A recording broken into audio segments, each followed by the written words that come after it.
7 seconds. There's the rule. LVL8. LVL8, next. Houston, Discovery, roll program. Wow. Discovery. This plane ride, 7 million pounds of thrust at liftoff, and accelerating this vehicle from 0 to 17,500 miles an hour in just a little over 8 minutes. Just after about 2 minutes, the solid rocket boosters burn out and they separate. Creates a loud noise inside the cabin. And then the ride goes from one that's fairly rough down to a very smooth electric train feel. And you'll see here the boosters coming off in just a second.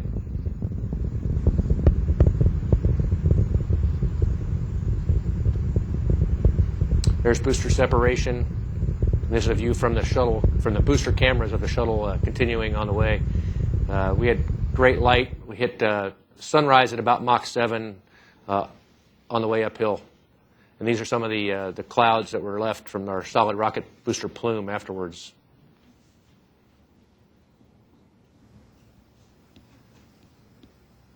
And as soon as the main engines cut off, Rick and I were quick to get out of our seats and take some imagery of the external tank as it separates. And also Rick and Naoko were quick at work opening the payload bay doors so we could turn our rocketing vehicle into an orbiting vehicle. On flight day 2, we do the standard inspection with the shuttle robotic arm attached to the orbiter boom sensor system, and this is a shot of Dottie flying the shuttle arm, attaching to the boom sensor system. We use the sensors at the tip of the boom to image the wing leading edge. And we downlink that data to the ground, and during the trajectories, the camera looks overhead, so we take an opportunity to wave to our friends on Earth.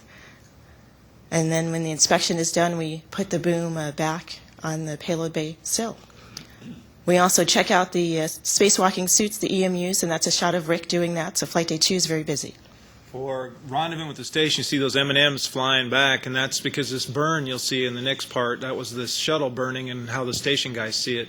But back on the flight deck, we all had a job to do, and Stephanie will be here shooting the laser gun at the station to see how fast we're approaching. And Dex was the driver. This is a view from the station guys taking a picture of the shuttle as we come up and do the rendezvous pitch maneuver, it's called. We flip backwards so that they can take photos of our belly. But it's a beautiful shot. And here's Dex driving, so we'll listen to the big crash he causes here at the end. Half over that. 2 inches. Easy Capture. Very nice. Station. Houston and station. Capture confirmed. No flashing lights. Station's in free drift. Awesome. Discovery copies free drift. Close that TA quick before we go by. Roger, Houston. Flight control power's off. Nice job, Dex. Station, free drift confirmed. Discovery arriving. The real work begins, and we open the hatch and greet our fellow crewmates. And you'll notice you'll hear several different languages spoken here in this little segment. How you doing? Great to see you. Great to see you. Delta is complete. Konnichiwa. Discovery. We can't quite float through because we have to take some stuff off, and once we've cleared the hatch, we come in and we have a big party, lots of hugging, lots of handshaking, and we shortly thereafter get down to business. So the first part of business was to have Stephanie fly the big arm on station and pick up the multi-purpose logistics module Leonardo out of our payload bay. And here Naoko is at the controls. And then we berthed the MPLM to the station and got ready to open the hatches. So you can see how clean it is before we open those hatches. And then began the big transfer. We brought up over 6 tons of goods of all different shapes and sizes. Some things are easier to move as a mass with your hands, and some things are easier to move between your legs. So here's Naoko getting buried into all those bags, and Oleg Kotov, the commander of the International Space Station. And the great thing about space is that you can get into spaces you can't get to on Earth. We also did 3 spacewalks on the mission, and So one of Rick and Clay's favorite parts of the mission was getting to put these masks on and wear them for about an hour at a time. This was to purge the nitrogen out of their bloodstream, much like scuba diving, to make sure when they went out of the airlock they didn't get the bends. Here's Tracy Caldwell and Dottie and I working to get the guys suited up and get them into the crew lock. It's a real tight space for them there. You can see putting 2 spacewalkers in is a tight fit. Here I am egressing the airlock, and the first thing we had to do was head down to the payload bay. The main task of the EVA was to replace the ammonia tank on board the space station. Of course, under the watchful eye of Dottie, who talked us through all these different tasks. As Clay and I in the payload bay, we're actually removing a new ammonia tank from the payload bay. We're handing it off to Jim and Dottie, who are flying the arm. And we're going to take that new ammonia tank and store it over on the space station temporarily. Here's Jim and Stephanie flying the arm for the on the space station arm.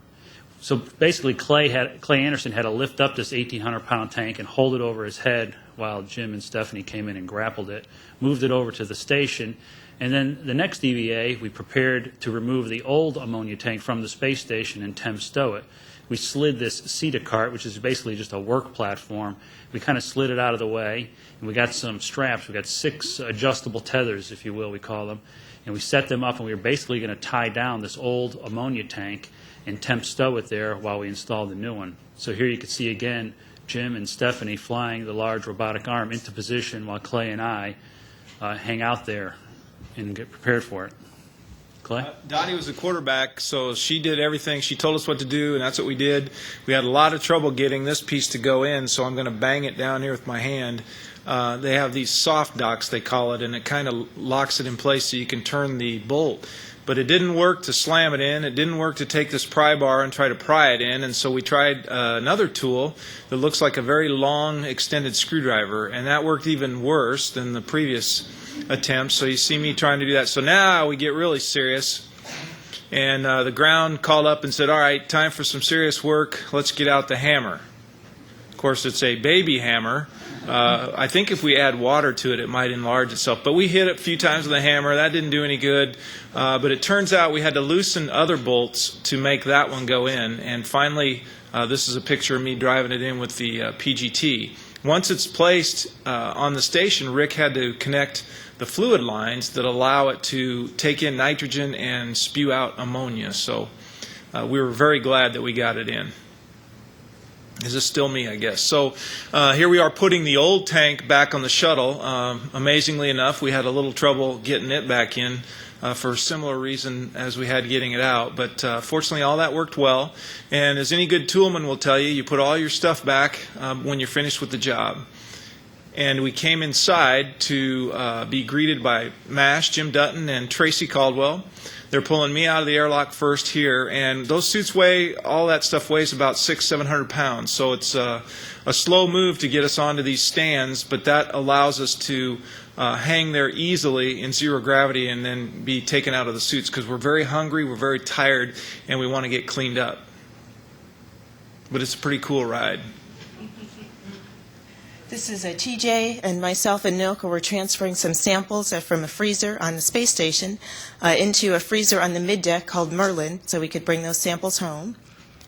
And in the next shot you'll see Suichi and Naoko doing the same thing. They took samples from a freezer on the space station, transferred them to a freezer on the middeck called Glacier.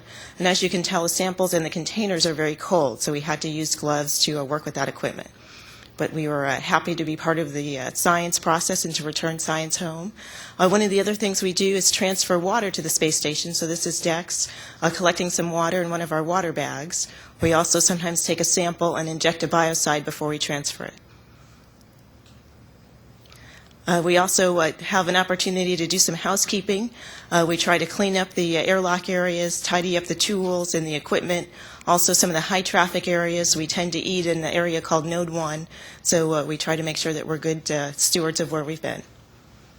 Here we are down in the service module on the Russian end, trying out some of the Russian fruit juices. There, Soichi's got one. We had some time for meals to have a little bit of playtime with our food. We're hoping we didn't chip any teeth while we were at it. Of course, playing with water is very enjoyable up there. And here you can see what happens when you throw a peanut M&M at a large glob of water that's being held